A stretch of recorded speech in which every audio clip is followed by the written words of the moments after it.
Hey there, everyone. Welcome. I am Ida Lee, and this is Raw Emotions. And, today I guess I would just like to share a little bit about what goes on when Bella is home on the weekends. I'm excited to report that we do have respite work or help. We have a new girl starting along with our current one. So basically, I will be getting 5 out of 7 nights covered, which is huge. My one girl was giving me all she could, 2 days, 3 if she was able to. Um, so at least now, there's a little bit more wiggle room, which is exciting. Um, but also, on the other end of that, golly, I don't intend to cry each and every time I do this. But, the relationship that Bella has with these girls, it's so neat to see. It's so neat to watch her cultivate. Yeah, I get yelled at if I'm in the room sometimes. Um, if I am talking too much to the girls, she'll start yelling at me. There was one time I was wanting to go outside and weed the garden. And the garden that I was going to be in was close to where she was wanting to play cornhole. And she loves cornhole. And Ashley was out there with her, playing cornhole. And I walked outside and she started yelling. I was just like, "Are you serious? I can't even go weed the garden," you know. So I had to go back inside, and she fussed until I got back inside. And as soon as she saw me shut the door, that's when she stopped. And she had her back to me, so I couldn't see her. But Ashley said she was smiling. So she's got her own little sass. Let me tell you. But you know it's a lot of, she wakes up in the morning. So we go in, and now it's getting into the habit of, instead of changing her diaper, it is changing her diaper, but it's putting her on the potty seat. We're starting to add a few different more dynamics to our day. So it's just one more thing, or a couple more things you have to think of. And like I said, my mind is constantly going. It's constantly thinking, what the next step is.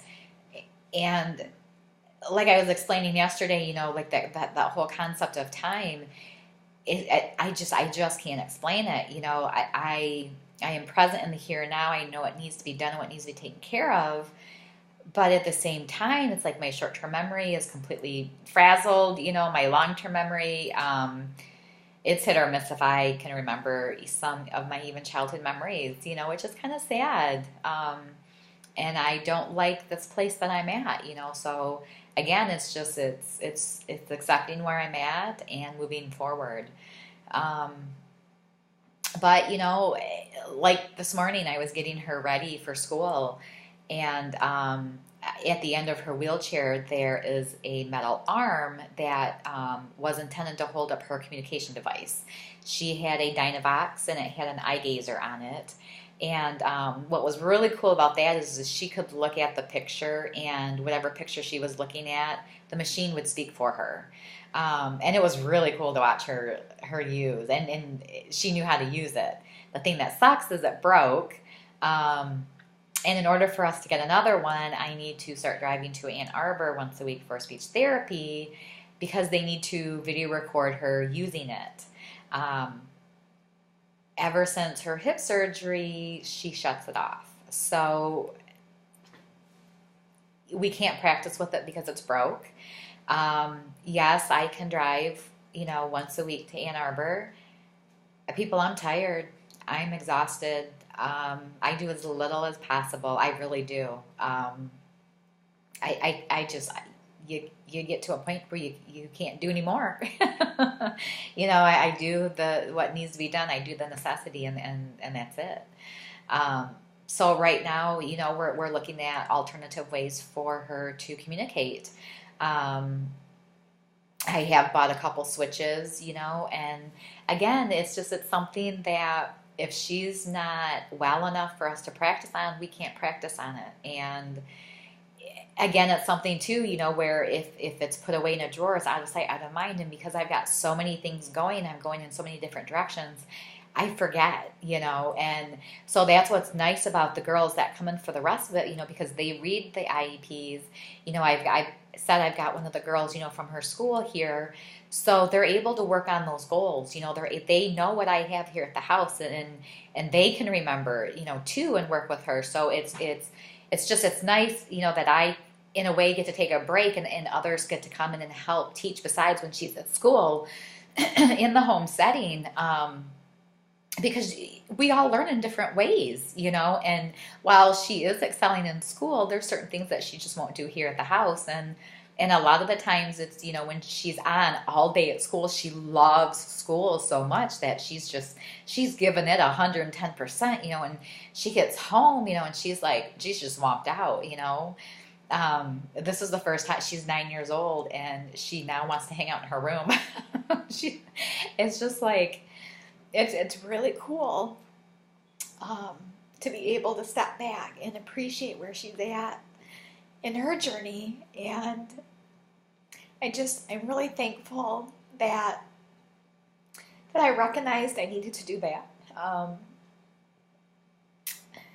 because that's where my happiness is. It's it's not it's seeing her happy. It's seeing her flourish. It's seeing her alive, and like I said, I'm thankful that I'm able to recognize and appreciate that. And one story, I'll share real quick, and I'll get off. I'm a hot mess this morning. But this is the first year I've actually let her go through the Halloween book. We usually get her Halloween costume from a company called Chasing Fireflies. They have the most adorable costumes. And last year I had picked out her to be a little vet. And she just giggled and thought that was the cutest thing. And she did. She shined, all day at school. She was proud, and then she had her dog right beside her. So it was really cute. But this year, Ashley, looked through the magazine with her, and she decided that she wanted to be a kitty cat all on her own. So again, it's appreciating where she's at in her moment, because she's really coming into being a 9-year-old little girl, and one of her outfits today was a kitten outfit. It had, a cat's face across the top of it. It was all lace and tulle, and she has little knee socks that have cats on it. And she has these little high top crocheted tennis shoes. So, I mean, she was the cat's meow this morning. And she was adorable, I mean, she was bouncing in her chair, all the way up on the bus, and she was excited to go because she loves to dress up, and she loves it when the girls at school just, eat her up in her little outfits. So it's neat. It's cute. Yeah. But it sounds like my husband's trying to come on. I think he hears I'm doing this. But I hope you all have a great day. Keep spreading your love, keep sharing your smile, and take care of yourself. Talk to you soon.